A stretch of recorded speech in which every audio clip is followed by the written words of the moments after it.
Hey there, it's Ruth Sherman, CEO and celebrity speech and media coach, but you don't have to be famous to work with me.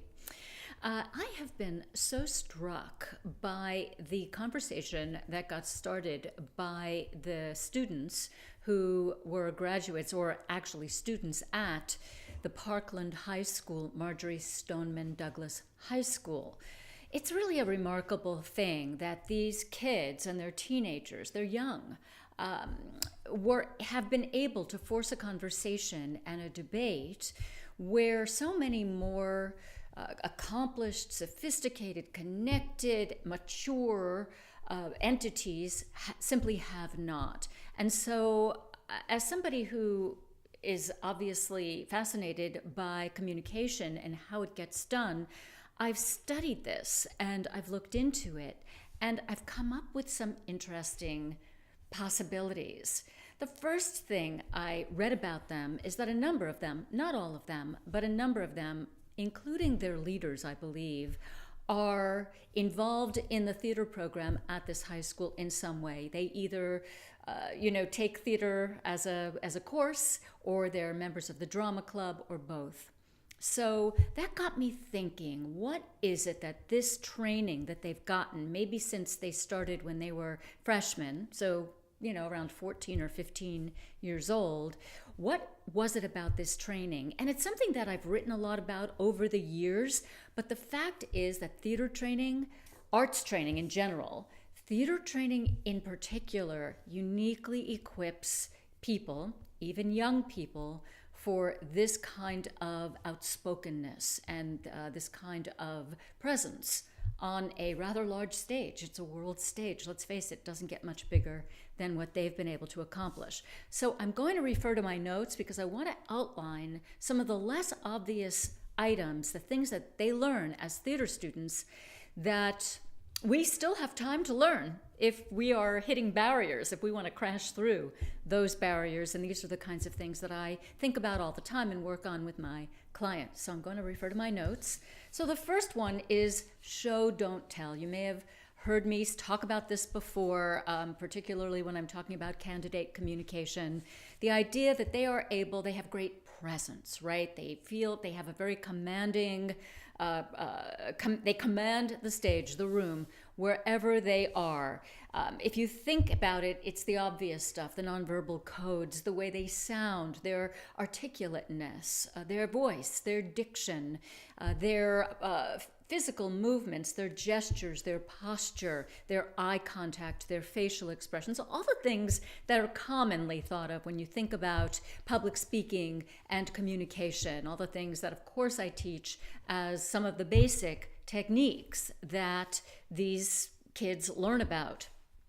So that's why they look comfortable, versus if you watched any of the March videos, you see a lot of the politicians speaking. The kids look comfortable, the politicians look freaking stiff.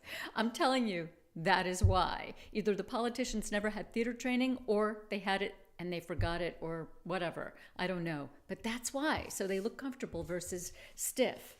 The second is this empowerment that they have. They have self-empowerment. When you do a public performance, you take charge and you control the energy of the room. And so roles get reversed. So parents and teachers are sitting in the audience, right? And you're up on stage and you are actually talking to them, and they are sitting attentively and listening. Versus the usual, right? Which is where the students are sitting in class and the teachers or the parents are lecturing to them. So they are in charge, and you learn this about this self-empowerment, about how to take charge, how to command a room, how to control the energy of the room. Funny thing is, I'll never forget this. When I was in high school and I was doing theater and music, I was not a member of the popular kids group, but boy, when I got up on that stage, it's like suddenly the popular kids wanted to know me, right? So even the popular kids are attracted to it. It's really interesting. They learn to manage conflict and tolerate dissent. Most drama scripts, in fact, all of them, are about a conflict of some kind and how to resolve that conflict, how to come to that resolution. And As theater students study those scripts, they see how the conflict is built and then how it resolves. By the way, it doesn't always resolve in a positive way, but they learned to accept it and tolerate whatever the issues are, and also see how another character, sorry about that, might dissent from the the script and what we would hope would happen in that drama, in that play. The fourth thing is teamwork. I cannot say enough about this. Just like sports, theater creates this team. You have to work together. You are depending on others for your cues. Now, if somebody else screws it up, you'll miss your cue. Again, I will never forget, in high school, I was a senior. I was doing the lead in the high school musical, and there was this one kid who had a very small speaking role, and his parents came to see the show, and it was only playing for like 2 or 3 performances, and I blew my line, and he had to skip his line. It was his one line. To this day, 30 years later, I still feel guilty about that. I feel bad about it. So, it's teamwork. You don't want to let your teammates down. And so you work hard to hold up your end of the bargain, of the conversation. You form such strong bonds, and that's number 5. The camaraderie that gets built. There are tears when a performance ends, and this goes on in professional life too, because chances are you're not going to really work together that closely again. So these bonds remain, again, long after the experience ends, but it's such a close-knit group, and that is one of the things that you're seeing out there. They are really on message, right? They're on message. They support each other. It's pretty tremendous. Judgment. That's my final thing. When I say judgment, there is something in the arts that teaches us how to judge what is good and what isn't in the absence of fixed rules.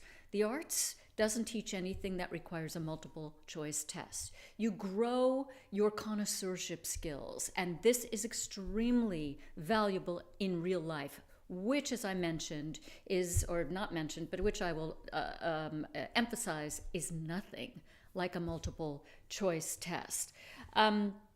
So if you're a parent and you are objecting to having your kids participate in theater or arts programs, think again. They teach these types of skills. So all of these benefits, all these things that I've just talked about, accrue to what you're seeing in the Parkland Theater kids' work today. In my own life, I alluded to, but I'll tell you, it has enabled me in the past to walk into a room and get jobs that I am not qualified for, all right, over people who were qualified. It has enabled me to, when I have felt in the past very little confidence, to project that confidence and be noticed and get that attention, even though inside I maybe have been a bowl of jelly. So it's likely that you're well past high school if you're watching this. You're not in high school, you're out, you've been out, you're out in the job market, you're working, you're an entrepreneur, but it is never too late to learn these skills. Put them into practice and reap the enormous benefits that go along with them. And again, whether you agree with these students or not, whether you agree with their platform on gun violence or not, it is hard to ignore them. And that's a lesson that as a business person, we all need to learn.